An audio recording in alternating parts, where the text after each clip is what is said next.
India AI impact summit 2026 जिसकी शुरुआत 16 फरवरी 2026 को नई दिल्ली में हुई थी, उसका औपचारिक उद्घाटन 19 फरवरी 2026 को भारतीय प्रधानमंत्री के द्वारा किया गया।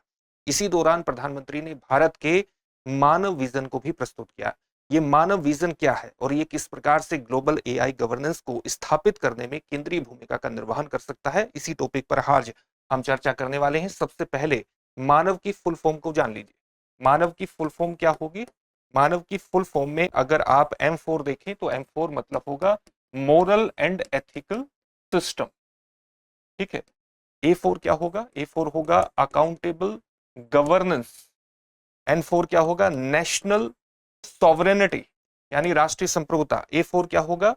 Accessible and inclusive. और V4 क्या होगा?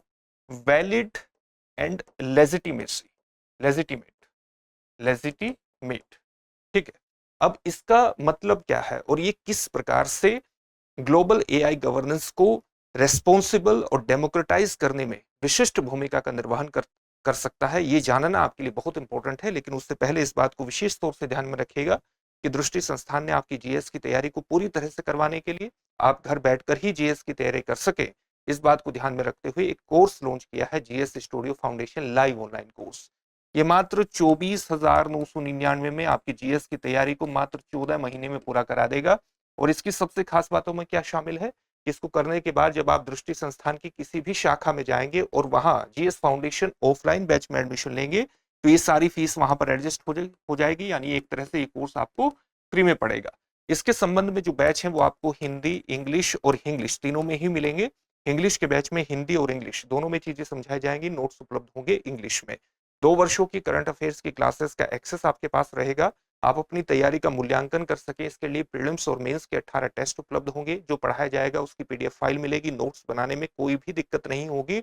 10 कलर्ड प्रिंटेड बुकलेट्स मिलेंगी जो जीएस के अलग अलग विषयों को कवर करेंगी, यानी अपने आप में एक कंप्लीट पैकेज है। तो देरी बिल्कुल मत कीजिए, डिस्क्रिप्शन में दिए गए लिंक पर जाइए और अपना एडमिशन को सुनिश्चित कर लीजिए, या दृष्टि लर्निंग ऐप को डाउनलोड कर लीजिए, वहां से भी आप अपने एडमिशन को सुनिश्चित कर सकते हैं। जब आप एडमिशन ले रहे हो और आपको इस फीस पर मैक्सिमम डिस्काउंट चाहिए तब आप मनीष कोड का इस्तेमाल कर सकते हैं। मनीष कोड का इस्तेमाल करने पर आपको मैक्सिमम डिस्काउंट इस फीस पर मिलेगा। साथ ही इस फीस को आप ईएमआई पर भी जमा करा सकते हैं। किसी भी प्रकार का कोई भी डाउट हो तो एक नंबर पर कॉल कर लीजिएगा 8750187501। अब जो मानव विजन भारतीय प्रधानमंत्री द्वारा एआई इम्पैक्ट समिट में प्रस्तुत किया गया है जो कि नई दिल्ली में चल रहा है, अब इसके बारे में थोड़ी सामान्य जानकारी हासिल कर लीजिए।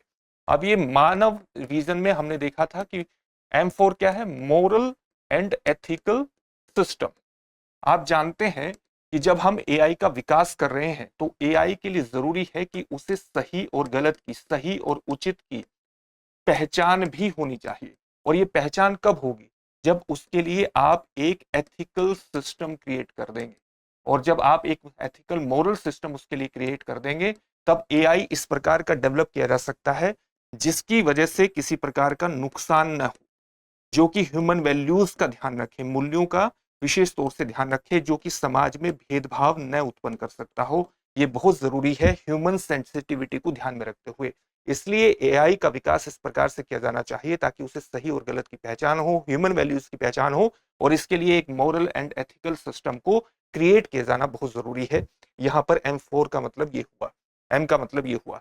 दूसरा था A यानी अकाउंटेबल गवर्नेंस। आप जानते हैं कि अगर हम एआई का विकास कर रहे हैं तो उसके लिए बिल्कुल स्पष्ट नियम होने चाहिए, उसके लिए बिल्कुल पारदर्शी नियम होने चाहिए, ताकि अगर वो किसी भी प्रकार से कोई गलत काम करता है, एआई के माध्यम से कोई गलत काम होता है या किसी व्यक्ति को नुकसान होता है तो उससे एक जवाबदेही भी डेवलप की जा सके। किसकी जवाबदेही होगी? इसकी एक पूरी व्यवस्था होनी चाहिए। और इसलिए एआई पर इसको डेवलप करने के अंतर्गत एक सरकारों की और संस्थानों की निगरानी की आवश्यकता, उनकी मॉनिटरिंग की आवश्यकता भी बेहद जरूरी है। तो ये ए का मतलब हुआ, अकाउंटेबल गवर्नेंस एआई के संदर्भ में एस्टेब्लिश करने का मतलब ये हुआ। तीसरा मतलब हमारा क्या था? तीसरे मतलब के अंतर्गत हमने देखा था कि एन फॉर नेशनल सोवरेनिटी यानी राष्ट्रीय संप्रभुता, नेशनल सोवरेनिटी।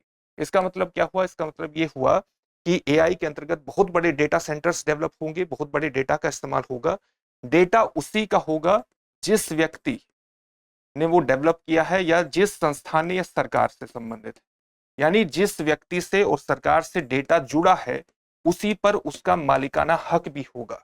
और जब इस डेटा की सुरक्षा की बात आएगी तो ये डेटा किसी दूसरे देश में ट्रांसफर नहीं होना चाहिए, क्योंकि अगर ऐसा होगा तो ये नेशनल सॉवरेनिटी को, राष्ट्रीय संप्रभुता को भी प्रभावित कर सकता है।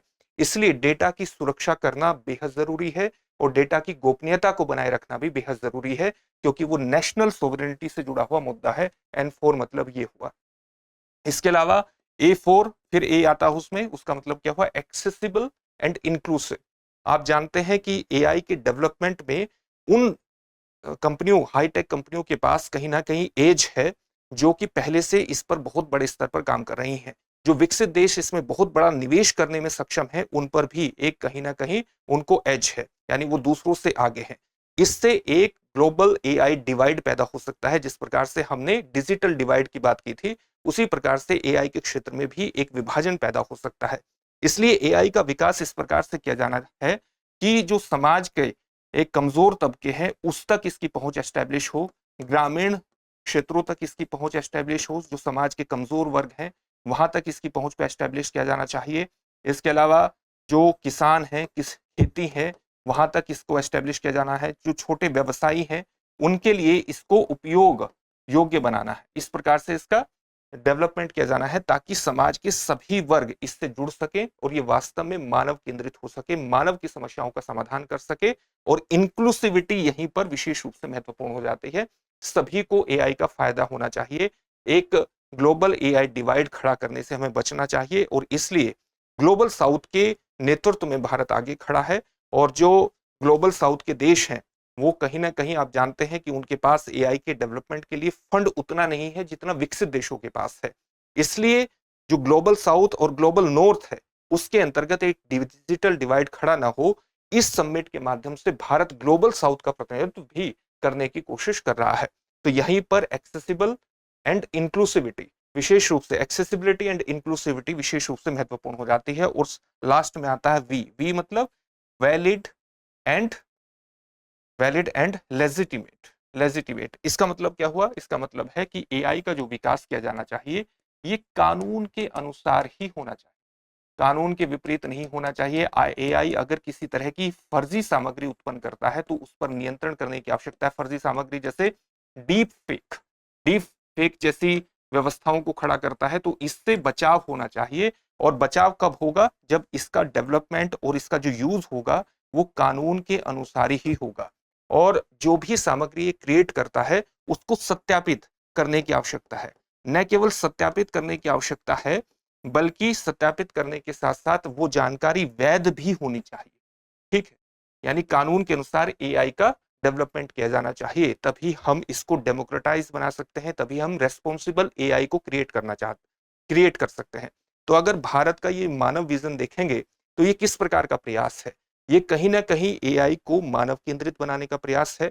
यानी केवल टेक्निकल प्रगति ही एआई के माध्यम से नहीं होनी चाहिए, केवल इसकी तकनीकी चीजों पर ही ध्यान नहीं दिया जाना चाहिए, बल्कि इसे ह्यूमन सेंट्रिक बनाना चाहिए। ये समाज की समस्याओं का समाधान करे, मानव केंद्रित समस्याओं का समाधान करे, मानव केंद्रित हो और इससे एक ह्यूमैनिटी को लाभ हो।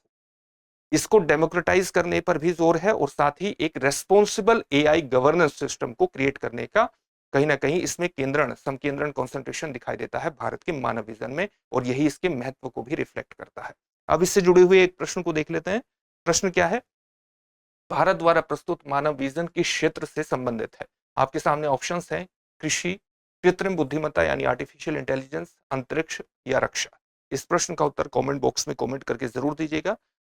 साथ ही हमारे चैनल को सब्सक्राइब जरूर कीजिएगा। आपका सब्सक्रिप्शन हमारे लिए बहुत बड़ी प्रेरणा का स्रोत होता है। आपको वीडियो अच्छी लगी है तो उसको लाइक भी कीजिए और अपने दोस्तों के साथ शेयर भी कीजिए। फिर से एक नए सेशन में आपसे मुलाकात होगी। धन्यवाद। अब एग्जाम की तैयारी को और बेहतर करने के लिए हमारे चैनल को लाइक, शेयर और सब्सक्राइब करना ना भूलें।